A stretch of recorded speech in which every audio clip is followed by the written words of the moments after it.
My former spouse, let's call him David, and his companions decided it would be amusing to abandon me in a quaint Italian village following a disagreement. Let's see how she manages to return, they chuckled, speeding away in their vehicle. I didn't, however, go back. A month later, he located me in a charming Grecian coastal town. I was already embarking on a new chapter in my life. The tail lights of our rental vehicle diminished into the distance, vanishing around the bend of the narrow Italian street, leaving behind only dust and the lingering sound of David's friends' laughter. I remained motionless, my words suspended mid-sentence. The argument we'd engaged in outside the small café suddenly seemed inconsequential compared to his outrageous act. He'll return, I murmured to myself, attracting curious glances from locals enjoying their evening meals at nearby tables. This was simply a scare tactic, I reasoned. But a knot of anxiety tightened in my stomach as minutes stretched into an hour, the sky darkening over the unfamiliar town, a town whose name I couldn't even pronounce accurately. Before proceeding,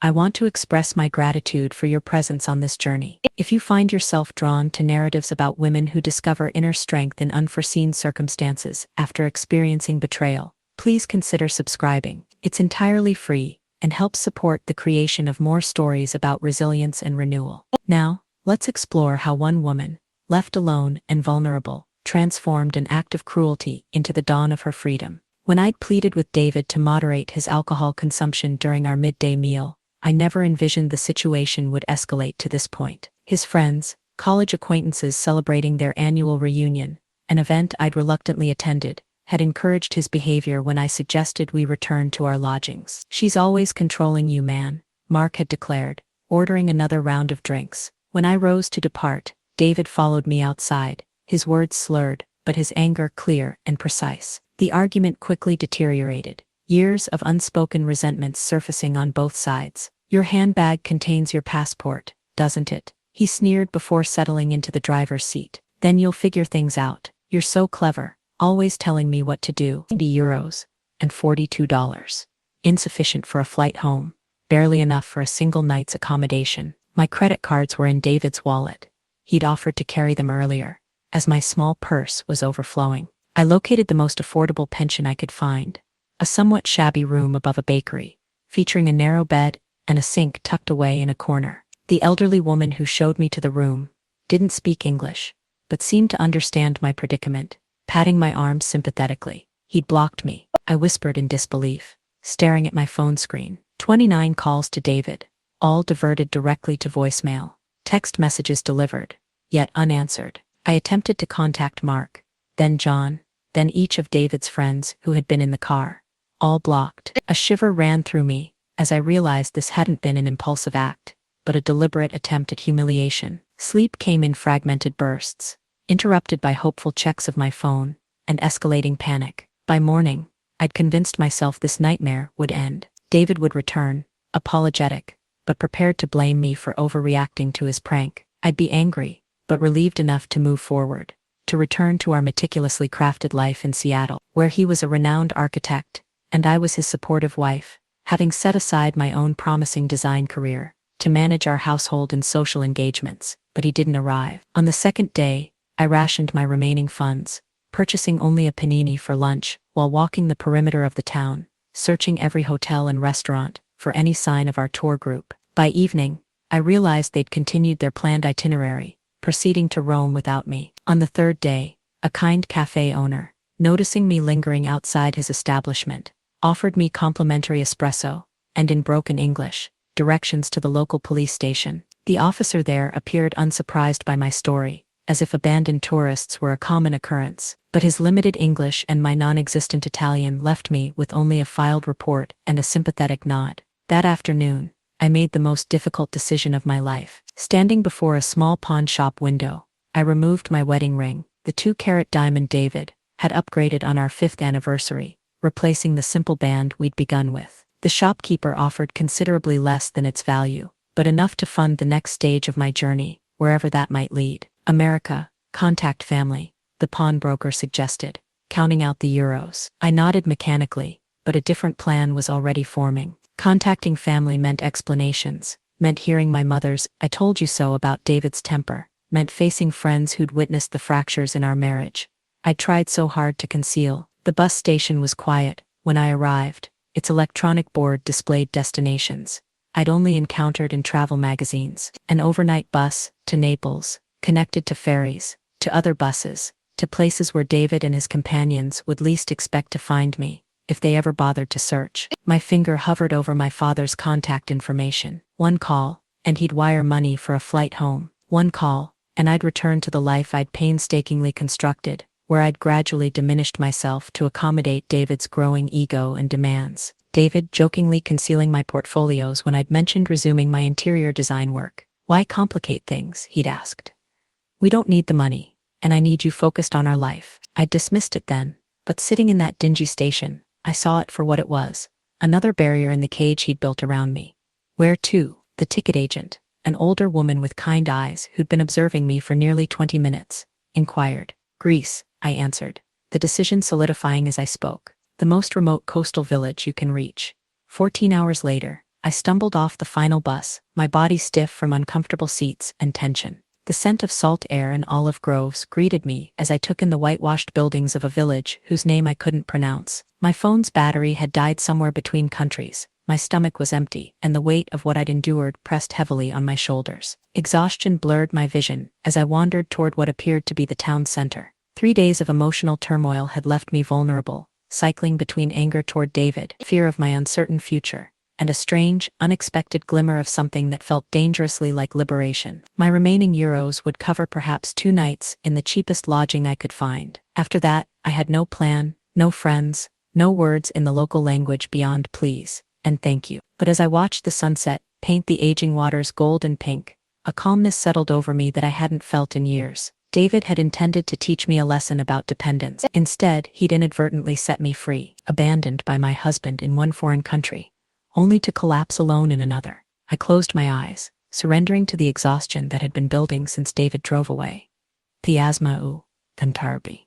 Kendi," a woman's voice cut through my haze, followed by weathered hands gently turning me over. An elderly face came into focus, deep lines etched around kind eyes filled with concern. She spoke rapidly in Greek, patting my cheeks and offering a canteen. The water revived me enough to sit up, though my head still spun. She introduced herself as Alara, repeating her name while pointing to herself. I weakly mimicked her gesture.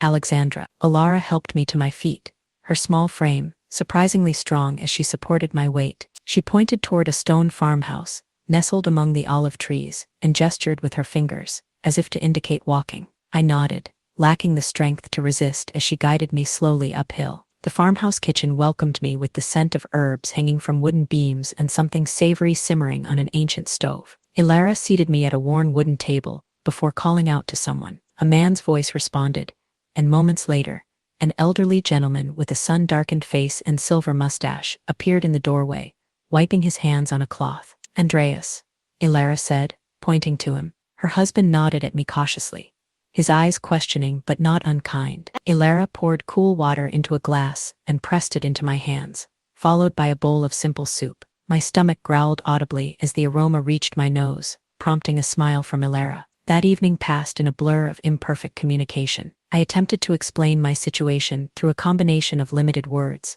hand gestures, and eventually tears. Ilara nodded as if she understood perfectly, though I knew she couldn't possibly grasp the details. Andreas remained quiet but attentive, occasionally asking questions that Ilara translated through gestures. They offered me their spare room, a simple space with whitewashed walls, and a narrow bed covered by a handmade quilt. Too exhausted to protest, I collapsed into much-needed sleep. Morning arrived with roosters crowing and the aroma of fresh bread. I found clean clothes folded at the foot of my bed, a simple cotton dress and cardigan that looked decades old but freshly laundered. They hung loosely on my frame, but offered a welcome change from my travel-worn outfit. In the kitchen, Ilara beamed at my appearance, immediately serving strong coffee and fresh bread with olive oil and honey. With daylight clearing my mind, embarrassment crept in. These strangers had taken me in without question, fed me, clothed me. I needed to explain myself, to offer payment, to move on.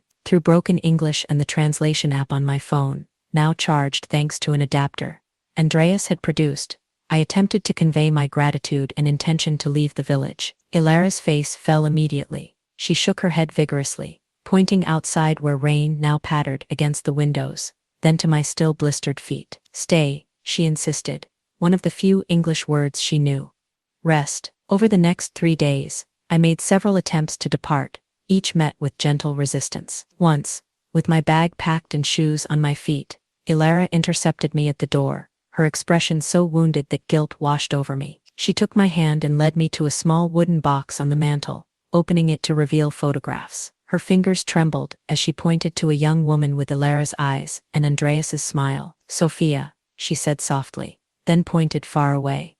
Australia. Her eyes filled with tears as she made a cradling motion with her arms, then held her hand at waist height, indicating a child. Grand baby, she managed in English, pointing to a more recent photo of an infant. No, see, I understood then. Ilara saw in me a surrogate for her absent daughter, a presence to fill the void left behind. Rather than feeling manipulated, my heart ached for her loss. I nodded slowly and returned my purse to the hook by the door. Each day brought new routines as I gradually integrated into their farm life. Ilara showed me how to gather eggs from the chickens without frightening them, how to hang laundry so the mountain breeze would catch it just right. Andreas taught me to identify weeds among the vegetable garden, his patience evident, as I mistakenly pulled up an herb the first time. The work was physical, unlike my carefully curated life in Seattle, but satisfying in ways I'd forgotten existed. My body, accustomed to designer gyms and measured exercise routines, protested at first. New calluses formed on my hands,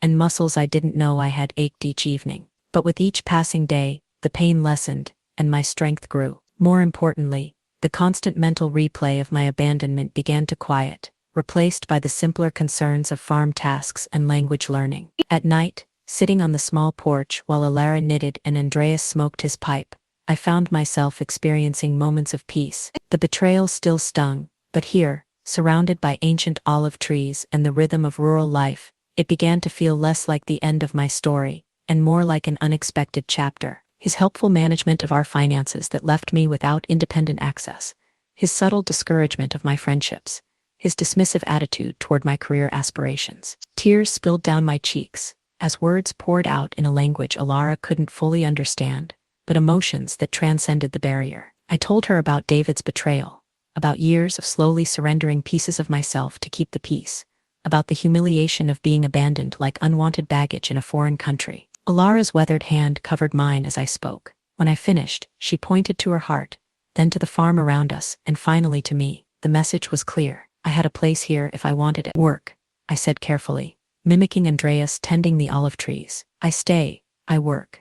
Ilara's smile bloomed like the sunrise over the Aegean. She nodded, squeezing my hand before returning to the peas, as if we'd just agreed to something as simple as tomorrow's menu, rather than a complete redirection of my life. My decision to stay marked the beginning of my education in olive farming. The very next morning, Ilara shook me awake, while stars still dotted the sky, handing me work clothes and sturdy boots that had belonged to Sophia. Half asleep, I followed her and Andreas to the grove where the first hint of dawn barely illuminated the ancient trees. Elise, Ilara said, pointing to the fruit-laden branches. She demonstrated the proper technique, gently combing the branches with wooden rakes to release the olives onto nets spread below. My first attempt sent twigs and leaves showering down along with precious few olives, earning me a patient correction from Andreas. By mid-morning, the sun blazing overhead, my shoulders burned with exertion, and my city-soft hands had developed their first blisters. Boston lady hands, Ilara teased gently, examining my palms at lunch break. She disappeared into the house, returning with a homemade salve that smelled of herbs and beeswax. The cooling relief was immediate, as she spread it across my raw skin. Tomorrow better, she promised, and surprisingly she was right. Each day brought improvement. My technique refined, my strength building, my hands toughening. Within weeks, I could work alongside them for hours without complaint, taking pride in the growing piles of harvested fruit, the perfect ones destined for the premium oil, slightly blemished ones for second grade, damaged ones for soap making. Ilara watched me with hawk eyes at first, correcting my mistakes with gentle nudges. Gradually, her corrections became less frequent, as my eye developed for the subtle distinctions. You learn fast, Andreas commented one evening, his broken English improving alongside my rudimentary Greek. It was the highest compliment he'd paid me, and warmth spread through my chest at his approval. My education extended beyond the groves into Ilara's kitchen, a place that initially intimidated me with its lack of modern conveniences. In Seattle, I'd considered myself a decent cook, capable of following recipes from gourmet magazines for dinner parties that impressed David's colleagues. But Alara's cooking involved no measuring cups or precise temperatures, just generations of knowledge passed through hands and observation. "Watch," she'd say, kneading dough for bread with practiced motions. I'd mimic her movements, failing spectacularly at first. My initial loaves emerged from the outdoor stone oven, misshapen, and either underbaked or burnt beyond recognition. Practice, Alara encouraged, breaking apart even my worst attempts to taste them. All learning is a process. Her acceptance of imperfections struck me as revolutionary. In my previous life, mistakes had been something to hide,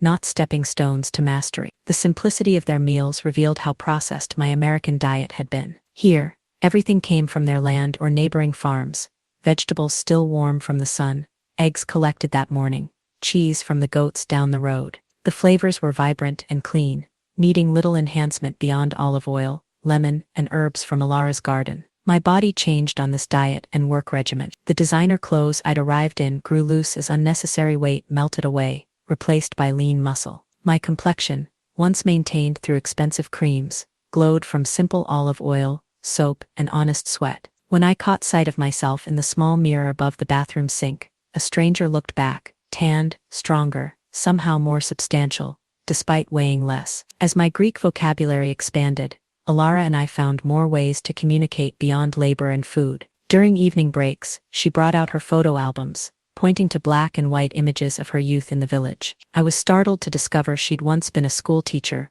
before returning to her family's olive business after marriage. "You?" she asked, mimicking typing on a keyboard. I took out my phone, showing her photos of my interior design projects from before marriage, the career David had dismissed as a hobby. Alara studied them with genuine interest, pointing to elements she liked and making appreciative sounds. "Beautiful thinking," she said, tapping her temple. Her validation of my creative work brought tears to my eyes. Such simple acknowledgement, yet something David had gradually withdrawn as our marriage progressed. A clay mug formed under Andreas's guidance.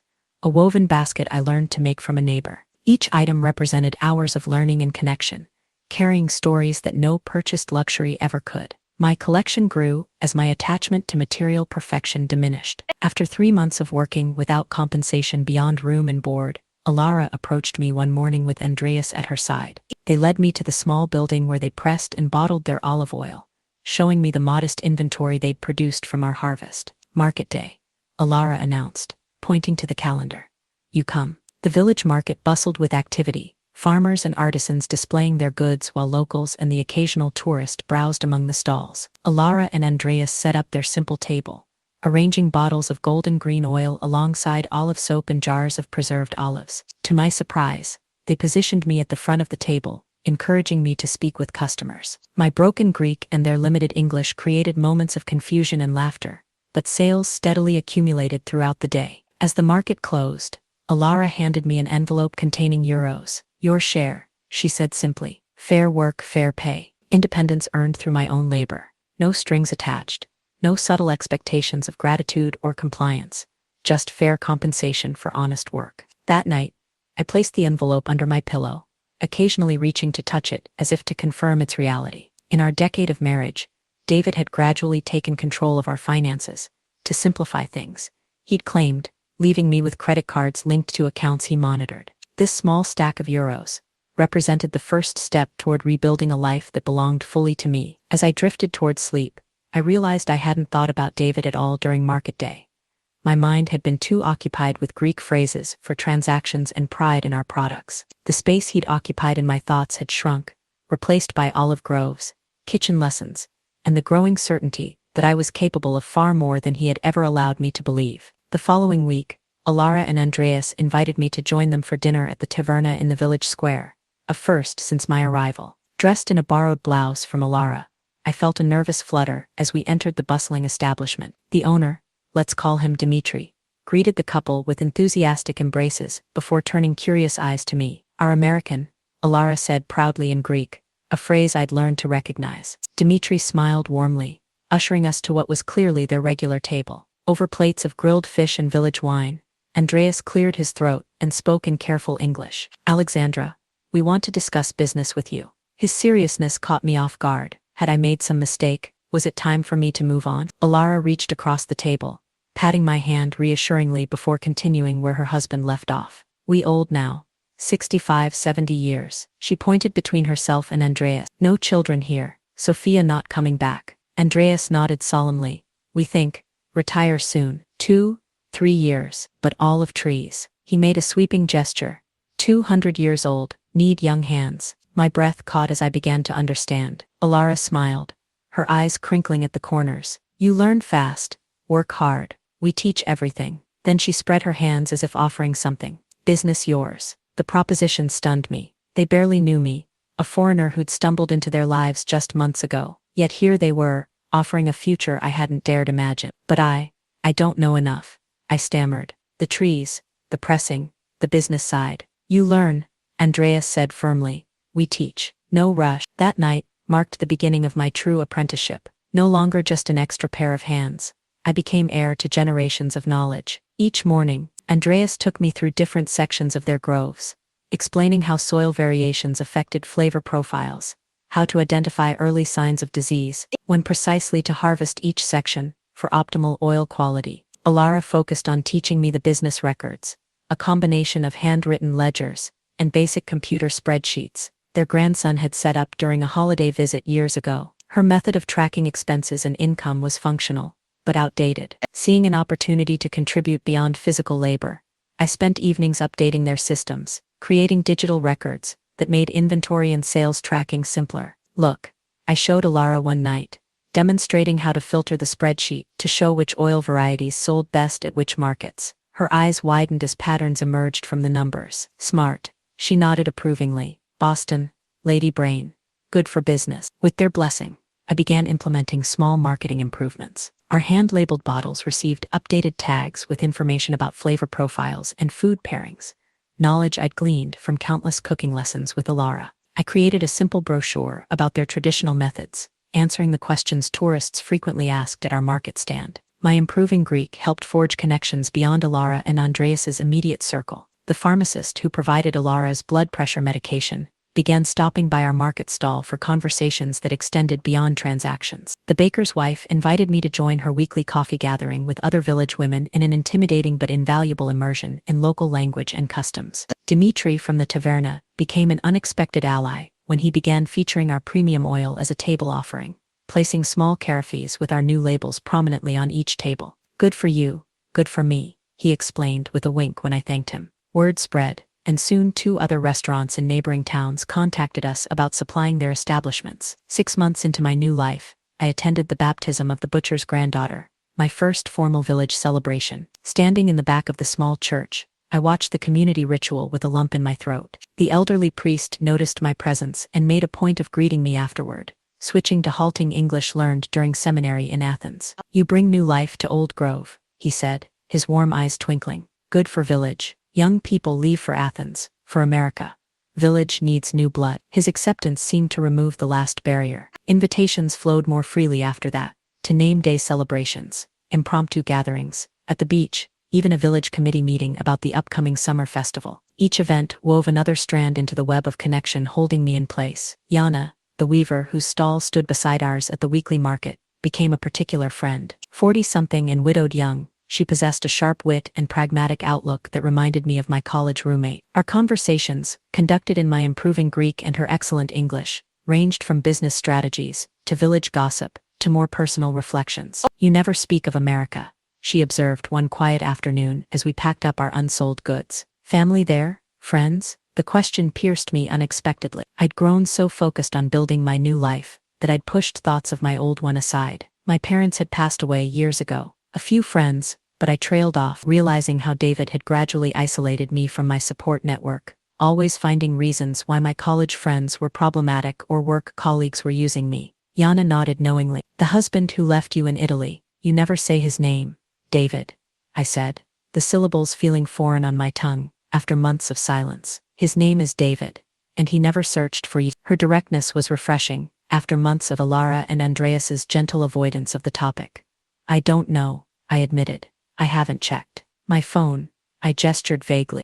I'd powered it on occasionally to take photos, but had abandoned my American email and social media accounts, unwilling to confront whatever might be waiting there. Yana's raised eyebrow challenged me. Perhaps time to look, not for him, for you. To close the door properly. A job opportunity, followed by increasingly urgent follow-ups. Opening it revealed she'd recommended me for a remote consulting position with a sustainable building materials company. The final email, dated just 2 weeks earlier, indicated the position was still open if I was interested. Before I could consider this unexpected bridge to my former life, another email sender froze my fingers on the screen.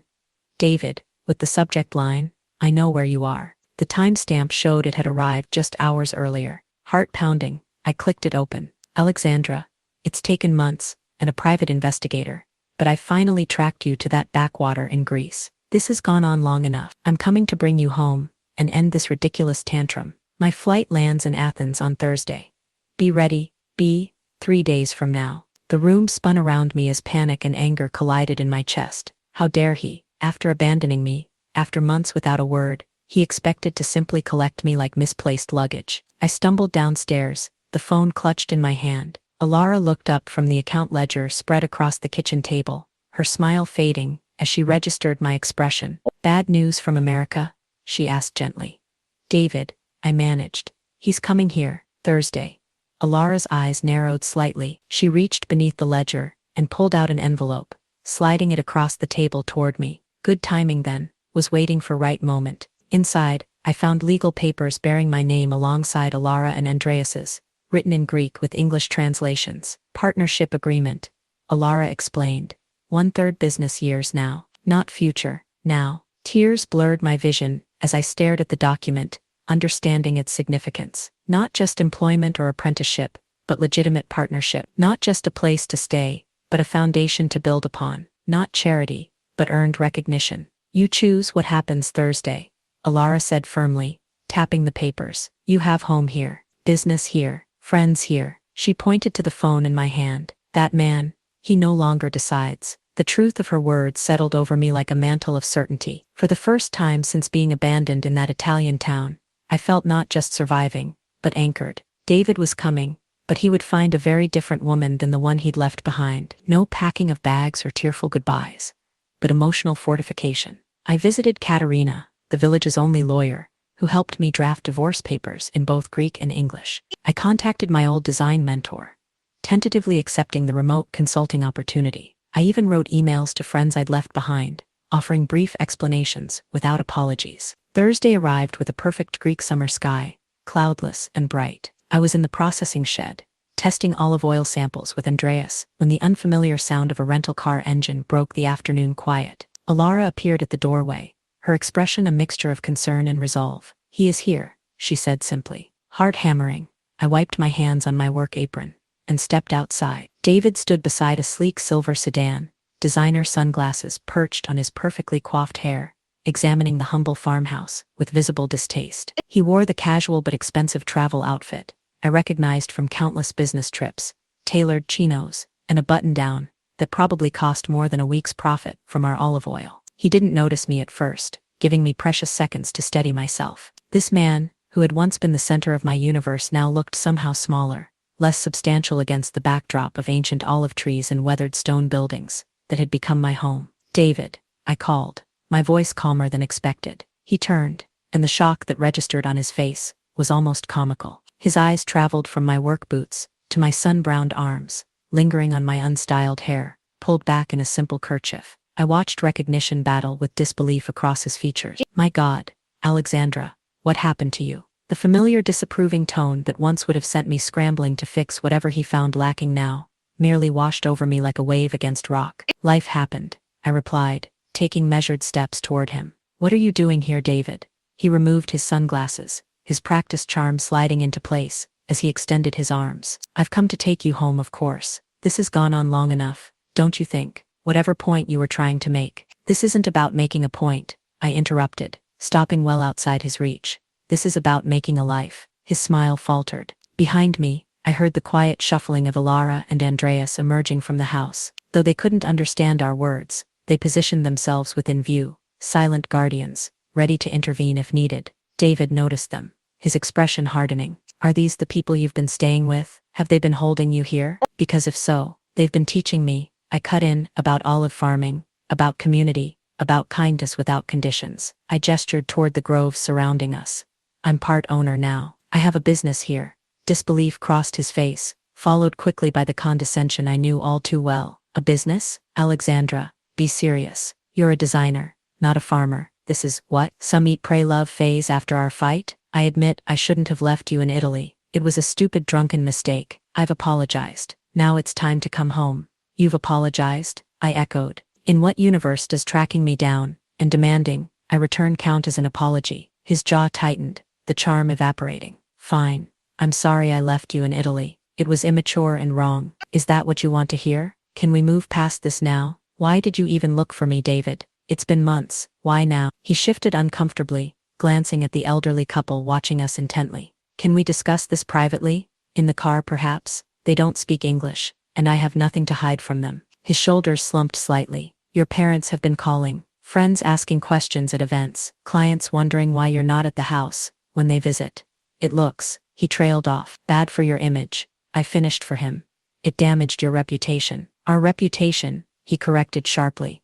Our life together. The one we built over 10 years of marriage. The one you built, I countered. The one where I gradually became nothing more than an accessory to your success. Tell me, David, did you even notice how unhappy I was before Italy? Did you care? His expression darkened. We had a good life, Alexandra. A beautiful home, financial security, respect in the community. What more could you possibly want?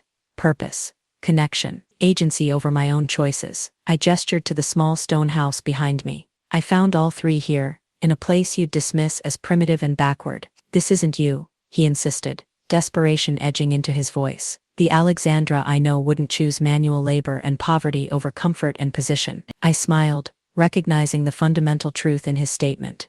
You're right, the Alexandra you knew wouldn't have, but that woman died in Italy, when her husband abandoned her as a joke. The woman standing before you made different choices. Alara approached then, pressing something into my hand, the partnership agreement we'd signed. Though she couldn't follow our words, she'd sensed the moment had come. I unfolded the document and held it toward David. I have legal ties here now, a business partnership, responsibilities to people who value me for my contributions, not my appearance or social connections. His face flushed with anger. This is ridiculous. Whatever game you're playing, it's not a game, I said, reaching into my pocket for the envelope Katerina had prepared. These are divorce papers.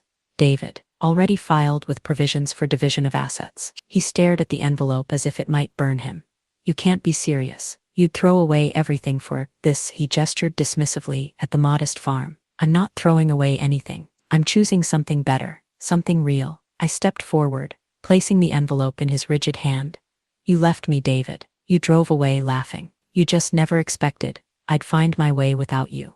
His fingers closed reflexively around the papers, his expression cycling through shock, anger, and finally wounded pride. You'll regret this, he said, but the threat sounded hollow even to his own ears. When the novelty wears off and you're still hauling olives in the hot sun at 60, you'll remember what you gave up. Maybe, I'll concede that point, but I'd rather risk regret from choices I made than live with the certainty of regret from choices made for me. Andreas stepped forward, then, placing a weathered hand on my shoulder. Though he couldn't understand our exchange, he recognized the conclusion in our body language. He said something in Greek to David, his tone firm but not unkind. What did he say? David asked, his voice smaller now. He said the road back to Athens is dangerous after dark. You should leave now to reach the city before nightfall. David looked between us, finally registering that this wasn't a negotiation or a rescue.